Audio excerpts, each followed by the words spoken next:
Many students tell me that they are the most worried about IELTS Writing Task number 1. Why is this? Do you understand this feeling? Is it because IELTS Writing Task number 1 needs to describe a picture, a graph, a diagram of some sort, and it's difficult to understand? In this video, we're going to take an up-close look at how to approach IELTS Writing Task number 1. Hi, I'm Jerry with Global Connection ESL. Thanks for joining today. I hope today's lesson will help you improve your IELTS writing. Before we get started, would you subscribe to this YouTube channel and hit the notification bell down below? This way you will get notifications whenever I make new videos, and I make new videos regularly that I hope will help you in your IELTS success. Okay, so let's go ahead and get started talking about IELTS Writing Task number 1. So what is it?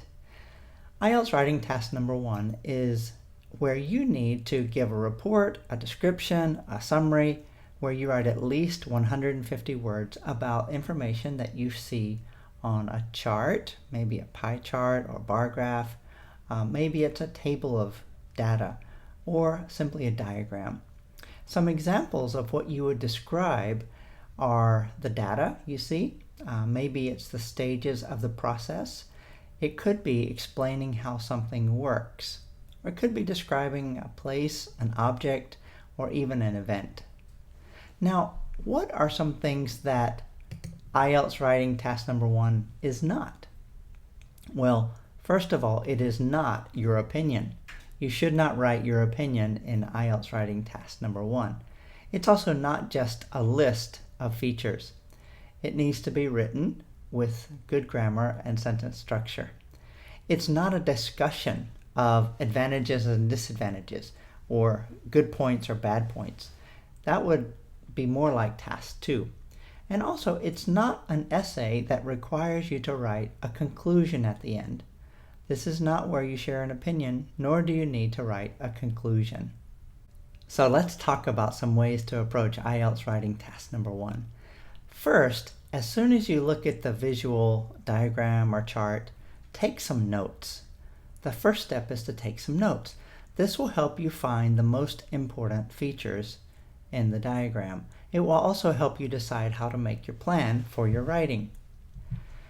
Next, I want to tell you something you should not do.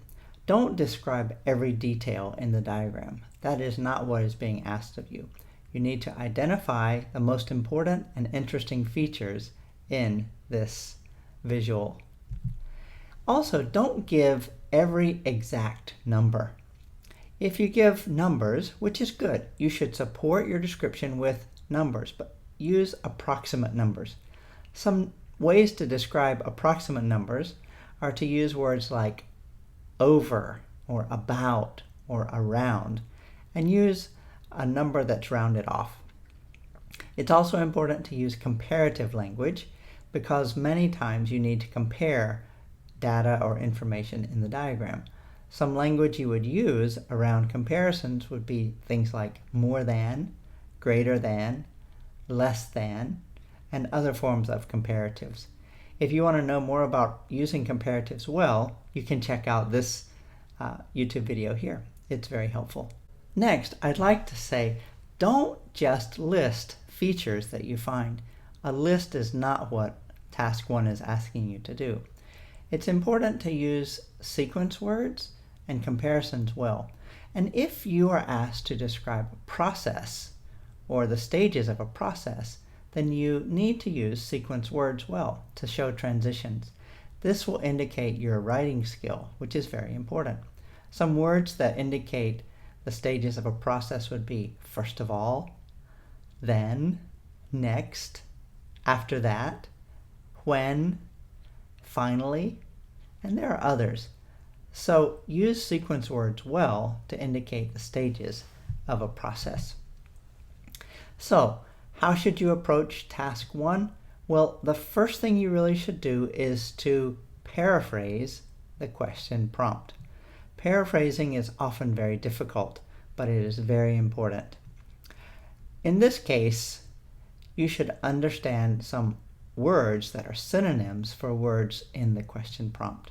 You will start by paraphrasing the prompt with different words so that you're not writing the same as the prompt. If you simply copy the prompt, then those words will not be counted in your 150 word count. So write it in your own words with different words than the question prompt.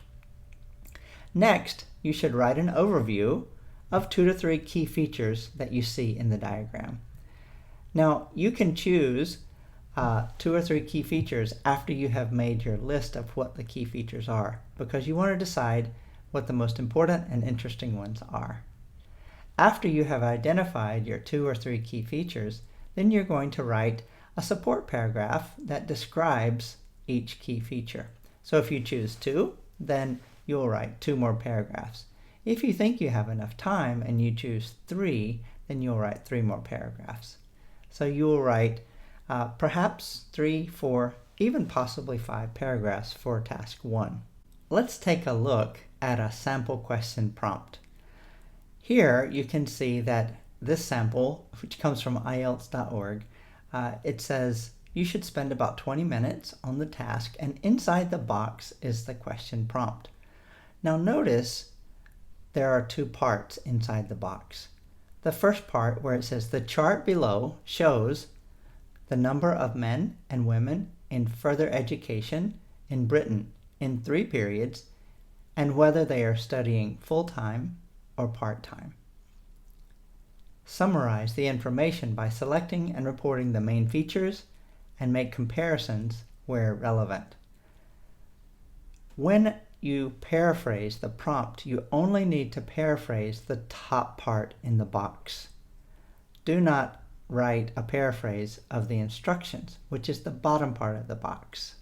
After you read the question prompt and understand what the instructions are, take a look at the diagram or the chart and look for key features. See if you can identify 2 or 3 key features. Look for the obvious information. So when you do that, you might notice in this example chart, there are 2 parts. There's the male part and there's the female part. And we have the left axis talking about men and women in further education. And then we have the horizontal axis that shows the 3 periods of time for male and female.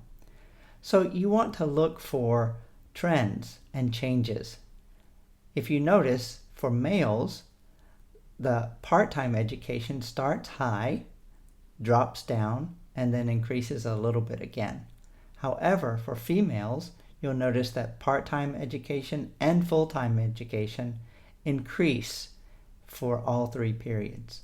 I think that's a significant change that you can mention in this task 1. So once you have read and understood the question prompt and the instructions, and you have looked at the chart or diagram and understood some key features, then you want to write that overview statement identifying 2 or 3 key features. After that, you're going to choose 2 or 3 key features and write more specific, a little more detailed information about them. And then you have finished with IELTS Writing Task number 1. After you have finished writing IELTS Writing Task number 1, you should take just a few minutes and check your work. And I have some questions that you should think of as a checklist for checking how you did with the task 1. First question is, did I write 150 words? There are some ways to get a pattern for knowing how many words you've written. I can share more information with you in another video. Second question is, did I understand and choose the most important key features from the diagram? That's important. Third, ask yourself, did I write an overview of the 2 or 3 key features?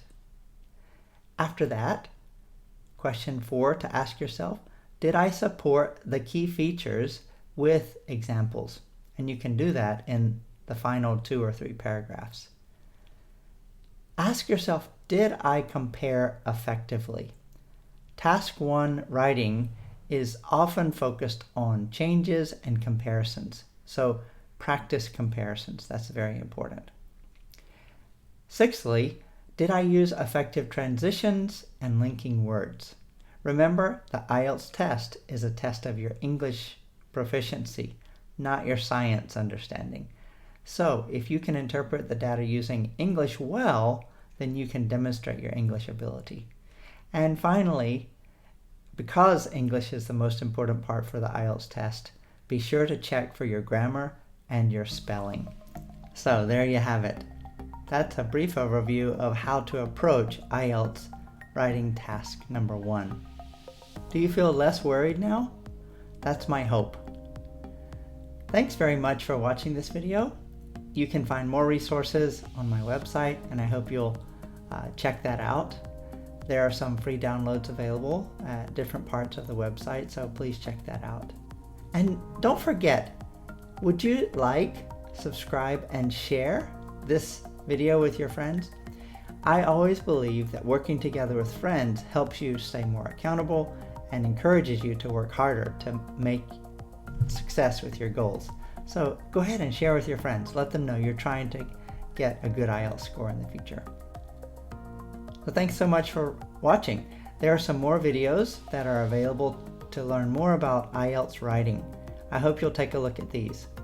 IELTS Writing Task 2 is a longer essay to write, but it's very doable. So take a look at these videos. Thanks for watching.